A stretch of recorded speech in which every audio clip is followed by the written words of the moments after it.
Hi friends, welcome back to Shreyas cooking channel. ನಾನು ಸುನೀತಾ. ವರ್ಷವಿಟ್ಟರೂ ಕೆಡಲಾರದಂತಹ ನಿಂಬೆಹಣ್ಣಿನ ಉಪ್ಪಿನಕಾಯಿಯನ್ನು ನಾನು ಇವತ್ತು ಮಾಡಿ ತೋರಿಸ್ತಾ ಇದ್ದೀನಿ. ತುಂಬಾ ರುಚಿಕರವಾಗಿ, ಅಷ್ಟೇ ಈಸಿಯಾಗಿ ಕೂಡ ನೀವು ಮನೆಯಲ್ಲೇ ಸುಲಭವಾಗಿ ಮಾಡ್ಕೋಬಹುದು. ಈ ನಿಂಬೆಹಣ್ಣಿನ ಉಪ್ಪಿನಕಾಯಿಯನ್ನು ವರ್ಷವಿಟ್ಟರೂ ಕೆಡುವಂತಹ ಚಾನ್ಸಸ್ಸೇ ಇಲ್ಲ. ನೀವು ನಿಂಬೆಹಣ್ಣಿನ ಉಪ್ಪಿನಕಾಯಿಯನ್ನು ಬೇರೆ ವಿಧಾನದಲ್ಲಿ ಟ್ರೈ ಮಾಡಿರ್ಬೋದು, ಆದರೆ ಈ ವಿಧಾನದಲ್ಲಿ ಒಂದ್ಸಲ ಟ್ರೈ ಮಾಡಿ ನೋಡಿ. ಪದೇ ಪದೇ ಇದೇ ಥರ ಮಾಡ್ತೀರಾ. ನಾನಿಲ್ಲಿ 40 ನಿಂಬೆಹಣ್ಣನ್ನು ತೆಗೆದುಕೊಂಡಿದ್ದೀನಿ. ನೋಡಿ, ಈ ಥರ ಪೂರ್ತಿಯಾಗಿ ಹಣ್ಣಾಗಿರುವಂತಹ ನಿಂಬೆಹಣ್ಣನ್ನು ತೆಗೆದುಕೊಳ್ಳಿ. ನೀವು ಕಾಯಿ ನಿಂಬೆಹಣ್ಣನ್ನು ತೆಗೆದುಕೊಂಡ್ರೆ ಉಪ್ಪಿನಕಾಯಿ ಕಹಿ ಕಹಿಯಾಗಿ ಬರುತ್ತೆ. ಹಾಗಾಗಿ ನಾನಿಲ್ಲಿ ಪೂರ್ತಿಯಾಗಿ ಹಣ್ಣಾಗಿರುವಂತಹ ನಿಂಬೆಹಣ್ಣನ್ನು ತೆಗೆದುಕೊಂಡು ಚೆನ್ನಾಗಿ 2-3 ಸಲ ಚೆನ್ನಾಗಿ ತೊಳೆದು, ಈ ಥರ ಒಂದು ನಿಂಬೆಹಣ್ಣನ್ನು 8 ಹೋಳುಗಳಾಗಿ ಮಾಡಿ ನಾನು ಕಟ್ ಮಾಡಿದ್ದೀನಿ. ಅದೇ ಥರ ನಾನು ಎಲ್ಲ ನಿಂಬೆಹಣ್ಣನ್ನು ಈ ಥರ ಕಟ್ ಮಾಡಿ ಇಟ್ಟಿದ್ದೀನಿ. ಇದನ್ನು ಒಂದು ಬೌಲ್ಗೆ ರಸವನ್ನು ಹೆಣ್ತಿದ್ದೀನಿ. ಇದೇ ಮೇನು ಉಪ್ಪಿನಕಾಯಿ ಮಾಡಲಿಕ್ಕೆ.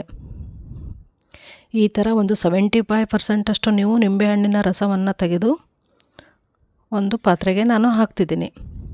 ಅದೇ ಥರ ಎಲ್ಲ ನಿಂಬೆಹಣ್ಣನ್ನು ರಸವನ್ನು ನಾನು ತೆಗಿತಾ ಇದ್ದೀನಿ. ಆ ರಸವನ್ನು ನೀವು ಸ್ಟೋರ್ ಮಾಡಿ ಇಡ್ಬೋದು. ಪೂಜೆ ಸಾಮಾನು ಪಾತ್ರೆಗಳನ್ನು ನೀವು ತಿಕ್ಬೋದು. ನೋಡಿ, ಈ ಥರ ನಾನು ತೆಗೆದು ಇಟ್ಟಿದ್ದೀನಿ. ಇಷ್ಟೊಂದು ನಿಂಬೆಹಣ್ಣಿನ ರಸ ಬಂದಿದೆ. 40 ನಿಂಬೆಹಣ್ಣಿನಲ್ಲಿ ಇಷ್ಟೊಂದು ರಸ ಬಂದಿದೆ. ನೀವು ಸ್ಟೋರ್ ಮಾಡಿ ಇಡ್ಬೋದು, ಬೇಡವಾದರೆ ಚೆಲ್ಬೋದು. ಇವಾಗ ನಾನು 4 ಟೇಬಲ್ ಸ್ಪೂನಷ್ಟು ಉಪ್ಪನ್ನು ಇದಕ್ಕೆ ಸೇರಿಸ್ತಾ ಇದ್ದೀನಿ. 10 ನಿಂಬೆಹಣ್ಣಿಗೆ 1 ಟೇಬಲ್ ಸ್ಪೂನಂಗೆ ನಾವು 40 ನಿಂಬೆಹಣ್ಣಿಗೆ 4 ಟೇಬಲ್ ಸ್ಪೂನಷ್ಟು ಉಪ್ಪನ್ನು ಸೇರಿಸಿ, ನೀವು ಕಲ್ಲುಪ್ಪಾದರೂ ಹಾಕ್ಬೋದು, ಪುಡಿ ಉಪ್ಪನ್ನಾದರೂ ನೀವು ಸೇರಿಸ್ಬೋದು. ಈ ಥರ ನಿಂಬೆಹಣ್ಣಿನ ಜೊತೆಗೆ ಉಪ್ಪು ಚೆನ್ನಾಗಿ ಮಿಕ್ಸ್ ಆಗಬೇಕು. ನಾನೊಂದು ಗಾಜಿನ ಡಬ್ಬದಲ್ಲಿ ಈ ನಿಂಬೆಹಣ್ಣನ್ನು ಹಾಕ್ತಿದ್ದೀನಿ. ನೀವು 1 ವಾರ 15 ದಿನ ಹಾಗೆ ಕೈ ಆಡಿಸ್ತಾ ಇರಬೇಕು. ಈ ರೀತಿ ಮಾಡೋದ್ರಿಂದ ಉಪ್ಪಿನಕಾಯಿ ಭಾಳನೇ ಟೇಸ್ಟಾಗಿ ಬರುತ್ತೆ. ಇವಾಗ ಗಾಜಿನ ಬೌಲ್ ತುಂಬ ಇದೆ, ಹಾಗಾಗಿ ನಾನು ಒಂದು ಪ್ಲಾಸ್ಟಿಕ್ ಡಬ್ಬದಲ್ಲಿ ಉಳಿದಂತಹ ನಿಂಬೆಹಣ್ಣನ್ನು ಇದಕ್ಕೆ ಸೇರಿಸ್ತಾ ಇದ್ದೀನಿ. ನಿಮಗೆ ಟೈಮ್ ಇದ್ದರೆ 15 ದಿನ ಇಡ್ಬೋದು, ಇಲ್ಲವಾದರೆ 1 ವಾರ ಇದೇ ಥರ ಮುಚ್ಚಳವನ್ನು ಮುಚ್ಚಿ ಇಡ್ಬೋದು. ನೋಡಿ, ನಾನು ಗಾಜಿನ ಬೌಲ್ ಮತ್ತು ಪ್ಲಾಸ್ಟಿಕ್ ಬೌಲ್ನಲ್ಲಿ ಹಾಕಿಟ್ಟು ತೋರಿಸಿದ್ದೀನಿ. ನೋಡಿ, ಇವಾಗ ನಾನು 15 ದಿನ ಇಟ್ಟ ನಂತರ ನಿಮಗೆ ತೋರಿಸ್ತಾ ಇದ್ದೀನಿ ಯಾವ ಥರ ಮೆತ್ತಗಾಗಿದೆ. ಕಲರ್ ಫುಲ್ ಚೇಂಜ್ ಆಗಿದೆ. ಈ ಥರ ಮೆತ್ತಗಾಗಬೇಕು. ಇವಾಗ ಇದನ್ನು ಉಪ್ಪಿನಕಾಯಿ ಮಾಡಲಿಕ್ಕೆ ರೆಡಿ ಮಾಡೋಣ. ಒಗ್ಗರಣೆಯನ್ನು ನಾನಿಲ್ಲಿ ಎಣ್ಣೆಯನ್ನು ಹಾಕ್ತಿದ್ದೀನಿ. ಸುಮಾರು ಒಂದು 200 ml ಎಣ್ಣೆಯನ್ನು ಇದಕ್ಕೆ ಹಾಕ್ತಿದ್ದೀನಿ. ಅದಕ್ಕೆ ಒಂದು 5 ಜಜ್ಜಿದ ಬೆಳ್ಳುಳ್ಳಿಯನ್ನು ಇದಕ್ಕೆ ಸೇರಿಸ್ತಾ ಇದ್ದೀನಿ. ಹಾಗೆ ಯಾರೆಲ್ಲ ಹೊಸಬ್ರು ನಮ್ಮ ಚಾನಲನ್ನು ನೋಡ್ತಿದ್ರೆ ದಯವಿಟ್ಟು ನಮ್ಮ ಚಾನಲನ್ನು ಸಬ್ಸ್ಕ್ರೈಬ್ ಮಾಡ್ಕೊಳ್ಳಿ. ಈ ವಿಡಿಯೋ ಇಷ್ಟ ಆದರೆ ನಿಮ್ಮ ಫ್ರೆಂಡ್ಸ್ ಆ್ಯಂಡ್ ಫ್ಯಾಮ್ಲಿಗೆ ಈ ವಿಡಿಯೋವನ್ನು ಶೇರ್ ಮಾಡಿ. ನಾನಿಲ್ಲಿ 1 ಟೇಬಲ್ ಸ್ಪೂನಷ್ಟು ಅರಿಶಿಣ ಪುಡಿಯನ್ನು ಹಾಕ್ತಿದ್ದೀನಿ. ಗ್ಯಾಸನ್ನು ಲೋ ಟು ಮೀಡಿಯಮ್ ಫ್ಲೇಮಲ್ಲಿಟ್ಟು ನೀವು ಇದನ್ನು ಮಾಡ್ಕೋಬೇಕು. ನಾನಿಲ್ಲಿ ಖಾರದ ಪುಡಿಯನ್ನು ಇದಕ್ಕೆ ಸೇರಿಸ್ತಾ ಇದ್ದೀನಿ. ಸುಮಾರು 150 ಗ್ರಾಮ್ನಷ್ಟು ಖಾರದ ಪುಡಿ ಇದೆ. ಖಾರ ಜಾಸ್ತಿ ಇದ್ದರೆ ನೀವು ಕಡಿಮೆ ಹಾಕಬೇಕು. ಖಾರ ಕಡಿಮೆ ಇದ್ದರೆ ನೀವು ಖಾರದ ಪುಡಿಯನ್ನು ಸ್ವಲ್ಪ ಜಾಸ್ತಿ ಹಾಕಬೇಕು. ನಿಮಗೆ ರುಚಿಗೆ ಅನುಗುಣವಾಗಿ ನೀವು ಖಾರದ ಪುಡಿಯನ್ನು ಇಲ್ಲಿ ಸೇರಿಸ್ಕೋಬೇಕು. ಗ್ಯಾಸನ್ನು ಲೋ ಫ್ಲೇಮಲ್ಲಿಟ್ಟು ಈ ಥರ ಚೆನ್ನಾಗಿ ಎಣ್ಣೆಯಲ್ಲಿ ಮಿಕ್ಸ್ ಮಾಡ್ಕೋಬೇಕು. ಅದನ್ನು ತಣ್ಣಗಾಗಲಿಕ್ಕೆ ಹಾಗೆ ಬಿಡಬೇಕು. ನಾನಿಲ್ಲಿ ಉಪ್ಪನ್ನು ಸೇರಿಸ್ತಾ ಇಲ್ಲ, ಯಾಕಂದರೆ ಮೊದಲು ನಿಂಬೆಹಣ್ಣಿಗೆ ಉಪ್ಪನ್ನು ಹಾಕಿ ಕಲಸಿಟ್ಟಿದ್ದೆ.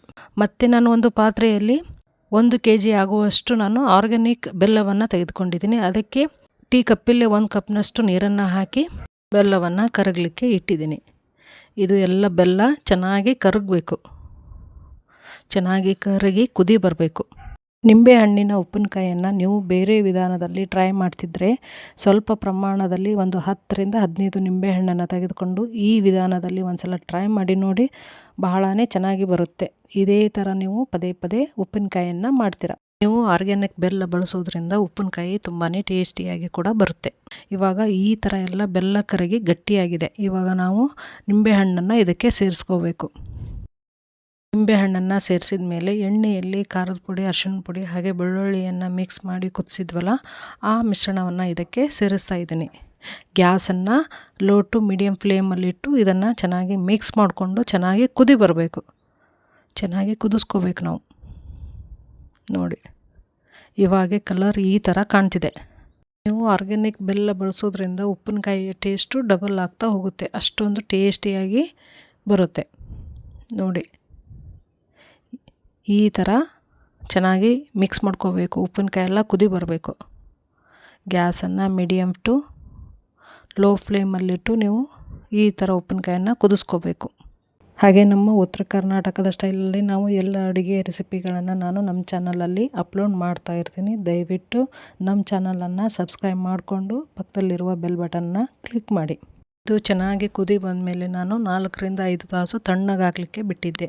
ನೀವು ಬಿಸಿ ಇರುವಾಗಲೇ ನೀವು ಡಬ್ಬದಲ್ಲೇ ಹಾಕಿ ಬಾಯಿ ಮುಚ್ಚಬೇಡಿ, ಚೆನ್ನಾಗಿ ಬರೋದಿಲ್ಲ, ಎಲ್ಲ ಕೆಟ್ಟೋಗುತ್ತೆ. ನೀವು ಫುಲ್ ತಣ್ಣಗಾದಮೇಲೆ ಒಂದು ಗಾಜಿನ ಡಬ್ಬಕ್ಕೆ ಅಥವಾ ಪಿಂಗಾಣಿ ಡಬ್ಬಕ್ಕೆ ನಿಮ್ಮ ಮನೆಯಲ್ಲಿ ಯಾವುದು ಅವೈಲೇಬಲ್ ಇದೆ ನೋಡಿ, ಅದಕ್ಕೆ ನೀವು ಈ ಉಪ್ಪಿನಕಾಯಿಯನ್ನು ಸ್ಟೋರ್ ಮಾಡಿ 1 ವರ್ಷದ ತನಕ ಹಾಗೆ ಇಡ್ಬೋದು. ಫಸ್ಟ್ ಯಾವ ರೀತಿಯಾಗಿ ಟೇಸ್ಟ್ ಇರುತ್ತಲ್ಲ, ಕೊನೆಯವರೆಗೂ ಅದೇ ಟೇಸ್ಟು ಇರುತ್ತೆ.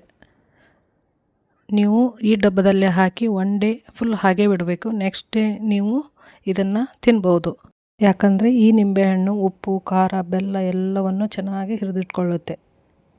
ಹಾಗಾಗಿ ನೀವು 1 ಡೇ ಫುಲ್ ಹಾಗೆ ಇಡಬೇಕು. ನೆಕ್ಸ್ಟ್ ಡೇಯಿಂದ ನೀವು ತಿನ್ಬೋದು. ಬಹಳನೇ ರುಚಿಯಾಗಿ ಬರುತ್ತೆ. ಒಂದು ಸಲ ಈ ವಿಧಾನದಲ್ಲಿ ಟ್ರೈ ಮಾಡಿ ನೋಡಿ, ನೀವೇ ಹೇಳ್ತೀರಾ ತುಂಬಾ ರುಚಿಯಾಗಿದೆ ಅಂತ. ನೋಡಿ, ನಾನು 2 ಡಬ್ಬದಲ್ಲಿ ಸ್ಟೋರ್ ಮಾಡಿ ಇಟ್ಟಿದ್ದೀನಿ. ನಾನು 1 ಡೇ ಆದ ನಂತರ ಈ ಉಪ್ಪಿನಕಾಯನ್ನು ತೋರಿಸ್ತಾ ಇದ್ದೀನಿ. ಯಾವುದೇ ರೀತಿಯಾಗಿ ಈ ಉಪ್ಪಿನಕಾಯಿ ಮೇಲ್ಗಡೆ ಸಿಪ್ಪೆ ಹಳದಿಯಾಗಿಲ್ಲ ನೋಡಿ, ಯಾವ ಥರ ಚಾಕ್ಲೇಟ್ ಆಗಿ ಬಂದಿದೆ. ಇದೇ ಥರನೇ ಇರುತ್ತೆ. ನಿಮಗೆ ಅನ್ನ ಸಾಂಬಾರು ಊಟ ಬೇಜಾರಾದಾಗ ಬಿಸಿ ಅನ್ನದಲ್ಲಿ ಈ ಉಪ್ಪಿನಕಾಯಿಯ ರಸವನ್ನು ಹಾಕಿ ಊಟ ಮಾಡ್ತಿದ್ರೆ ಭಾಳನೇ ಚೆನ್ನಾಗಿ ಬರುತ್ತೆ, ಅಷ್ಟೇ ರುಚಿಯಾಗಿ ಕೂಡ ಇರುತ್ತೆ. ನೋಡಿ ನಾನಿಲ್ಲಿ ಕಟ್ ಮಾಡಿ ತೋರಿಸ್ತೀನಿ ಯಾವ ಥರ ಸ್ಮೂತಾಗಿ ಬಂದಿದೆ ಅಂತ. ಖಂಡಿತ ಈ ವಿಧಾನದಲ್ಲಿ ಒಂದು ಸಲ ನೀವು ಟ್ರೈ ಮಾಡಿ ನೋಡಿ, ಹೇಗಿದೆ ಅಂತ ನಮ್ಮ ಕಮೆಂಟ್ ಸೆಕ್ಷನಲ್ಲಿ ತಿಳಿಸಿ. ಮತ್ತೆ ಹೊಸ ರೆಸಿಪಿಯೊಂದಿಗೆ ನಾನು ನಿಮ್ಮನ್ನು ಭೇಟಿ ಆಗ್ತೀನಿ. Thank you watching for my videos.